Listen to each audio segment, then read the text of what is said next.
Hey crafters! Hope you all are doing well wherever you are. I wish you some sunshine. Pretty excited to have this today.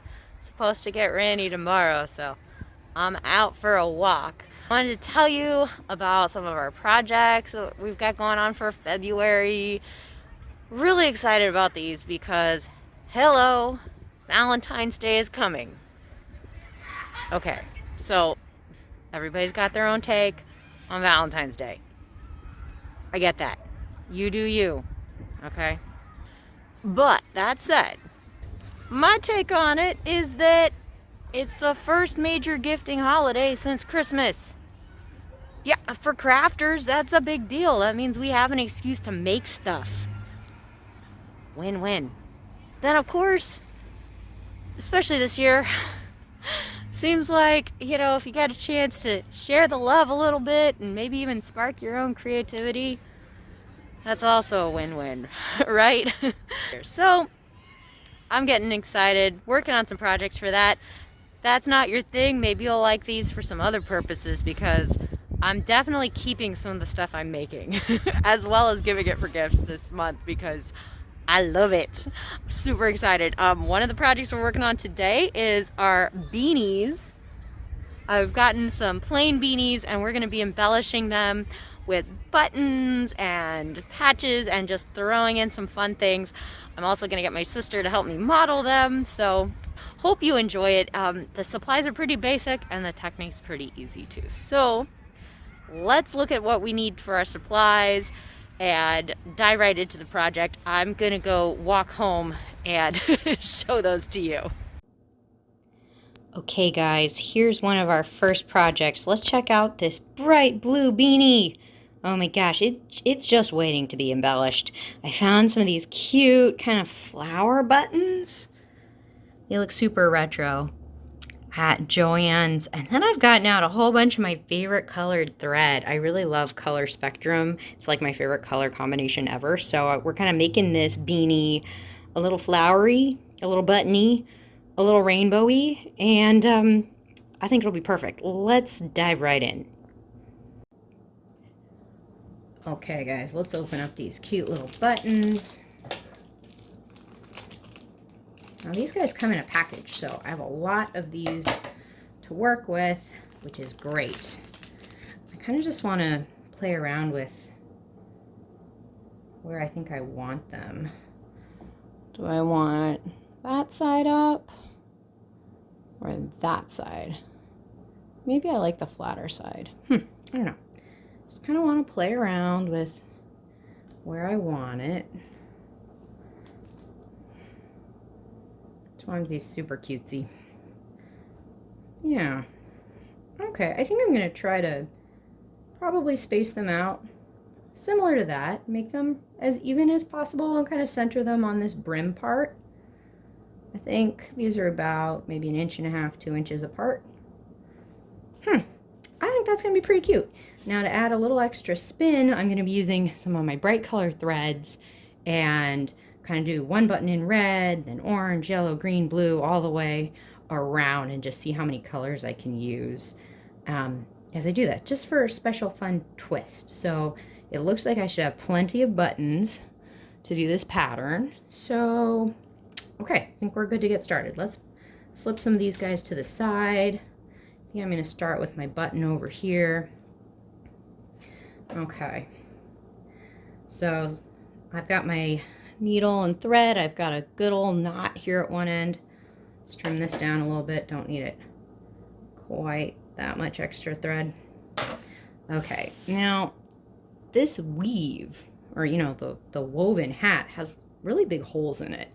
If I just pull my needle through and have that knot stop on the back, that knot can probably get pulled right through the holes in this fabric. I'm going to need to make sure I catch my knot on some other stitches to make sure that knot doesn't get just yanked right through the hat fabric. So let's see, just going to get my hand kind of under this brim as I do it, and let's see.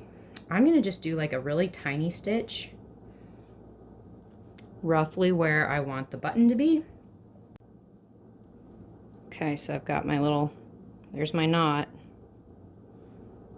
But I don't want to just pull that knot right against the weave because it could pull right through. So let's actually give this knot a little space.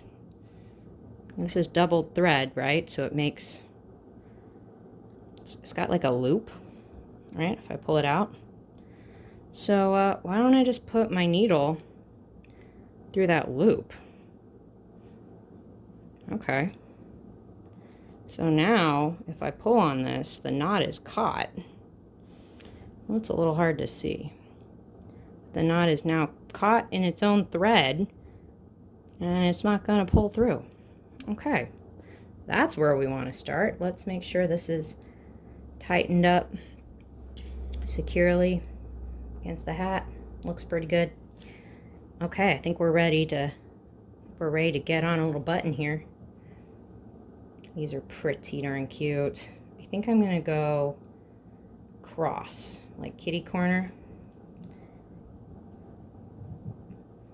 Oh, these are so cute. They make me happy. Okay, so done one stitch. Now I'm gonna go the other way.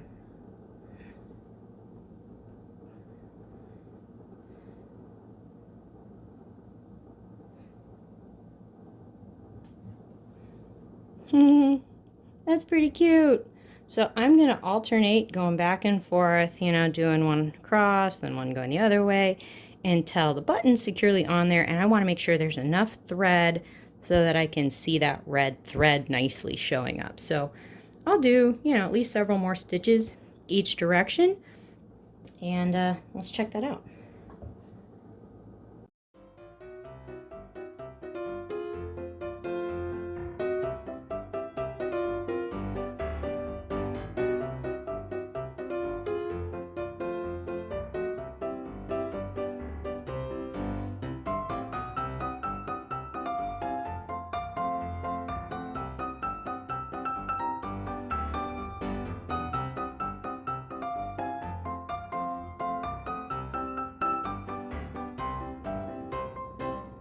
Okay, well, our button's securely secured. I've got a nice red thread showing. I think we're pretty good to tie this off. So I'm going to do one last stitch. Now let's look at the underside of the brim. So let's turn this down a little bit. Okay, so here's back behind the button. Got our little stitches.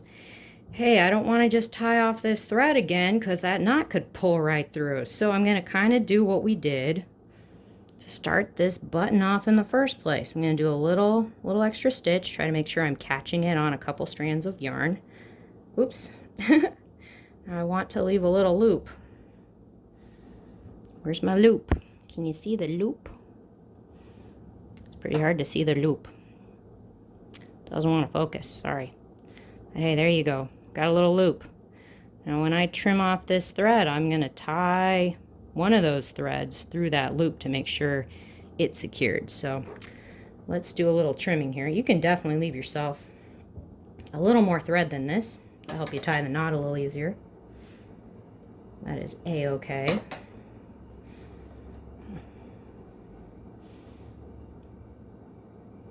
Okay, there's our loop. Okay, so let's thread one of those loose thread ends through. Oh, I could thread it through two of those loops. I could thread it through one. See if I can get it through there. Come on, thread. Work with me here. It's like, no, I'm not going to work with you. Forget it. Okay. Got it through. Okay, now let's pull that extra loop secure and tie ourselves a knot, guys. I don't think that thread's going anywhere. I think we did our job. I'm going to do a couple square knots just to make sure it's not going anywhere. You don't want to sew these on and then have to fix it later. That'd be so sad. Okay, let's trim him. All right. There we go. Okay, button number 1. Okay, so it's going to take a while to get the rest of these on here, but, you know, hey, turn on some Netflix, make some tea, I don't know, watch more YouTube videos. And let's get these on there. I think this is gonna look really, really cute. Well, next up, we've got this super cute, very fuzzy chenille beanie. By the way, I got all of these beanies on clearance from Gap last winter.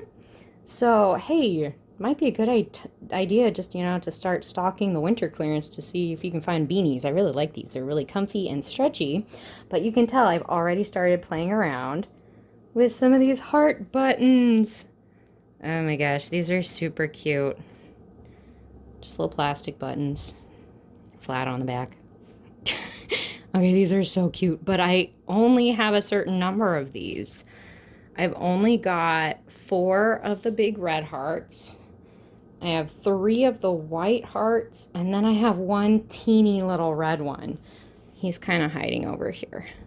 So I just played around. I got out some pins, and I just played around with where I could position the hearts so that they were evenly spaced all around the brim in a pattern. Roughly, I'm basically doing like 2 reds and a white, and it keeps on going, except this little tiny one's going to be kind of its own interruption to the pattern, and I actually love that because it's so cute. It's so tiny. So I've just got my pins, and I've kind of precariously, pinned them in, going around, just to tell where I kind of need them to be if I want to use the buttons I have and get all the way around the hat. So I'm just playing around with that. I think before I start stitching these on, I think I'm going to try to mark under each button with my disappearing fabric pen so that I can then remove the pins, and it will be a little less dangerous as I'm trying to stitch these on. So I'm going to try using that now that I have them basically arranged where I want them. And then for stitching, I think I'm going to use thread that actually matches the button this time. So I'll use red with the red buttons and white with the white thread. I think that will be super cute.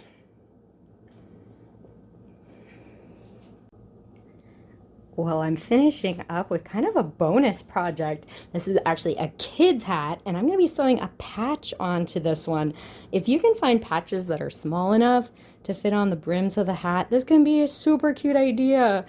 I'm actually going to be giving this to a young neighbor who really loves martial arts and superheroes and all sorts of fun things. So we thought the mighty squirrel would be super cute. I actually got this guy on Amazon, and I'll link to that if you want to check that out. But I pinned him onto the brim,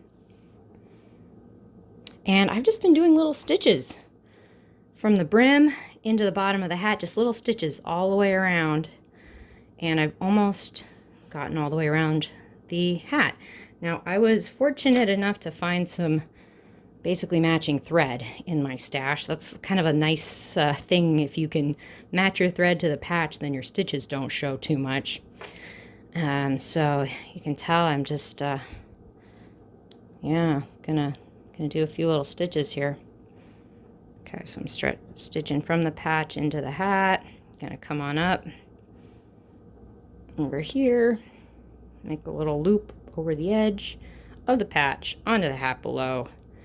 And that actually is blending in really nicely with the edge of the patch. So just keep on doing little loops. You might need a thimble or a thread grip while working with patches, because sometimes it's hard to get your needle through. All right, well, I think this is going to be my last stitch all around, because I've actually started here and I've done those little stitches all the way around. I'm almost done, so I'm going to stitch through to the back. Let's make sure this last stitch is nice and neat. Okay, he looks pretty good. Let's flip over to the back here. Okay, you guys remember the rule. We can't just tie a knot in this thread. It'll get pulled through. So we're going to try to anchor it. Do like a little stitch into some of this yarn. Yeah, this is a really chunky yarn. I don't want that knot pulling through. So remember, we're going to leave our little loop.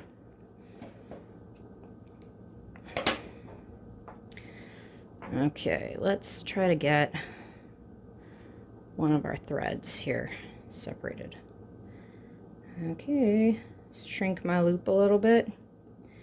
All right, gonna put one of those loose threads through the loop. Cool. Let's tighten that loop. Might have to pull on both sides. Might have to work on it a little bit. Okay, cool. Let's tie that knot. And of course, when I was starting to stitch the patch on, I also made sure to catch that thread on the back with a little extra stitch and stuff, just like I've done with the buttons. 'Cause I don't want this patch coming off. It's cute. It needs to stay. So, yeah, there we go. All right, we've got the mighty squirrel. That's pretty cute. Oh my gosh, I kind of want one now. That's adorable.